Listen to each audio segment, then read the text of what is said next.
कैलास फड त्यांचा मुलगा आणि इतर 5 जणांवर आता गुन्हे दाखल झालेले आहेत.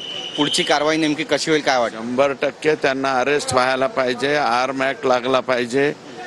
धमक्या दिलेल्या आहेत आणि ज्या पद्धतीने मागे पळून मारहाण केलेली आहे तर त्यांच्या जीवितास धोका निर्माण झालेला आहे. त्याच्यामध्ये 307 सुद्धा लागला पाहिजे असं माझं मत आहे. परळीचे आम्ही जे सांगत होतो की परळीमध्ये कायदा आणि सुव्यवस्था ही जिवंतच नाही. ही कायदा आणि सुव्यवस्था ही माननीय धनंजय मुंडे साहेब आणि वाल्मिकांनाच चालवायची.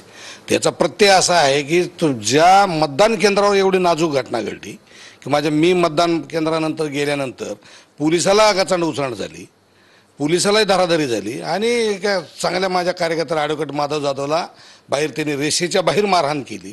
तरीसुद्धा साधा पोलिसांनी एवढं सुद्धा औदार्य दाखवलं नाही की लगेच गुन्हा नोंद करावा. असेल FR कुठून फाडायचा? धनंजय मुंडे साहेबांच्या बंगल्यावरून 307 लावा, 300 एवढं लावा, 300 तेवढे लावा. पोलिसाच्या पगार ह्यांना कशाला पगार देता? मग हे सगळं पोलीस स्टेशनच धनंजय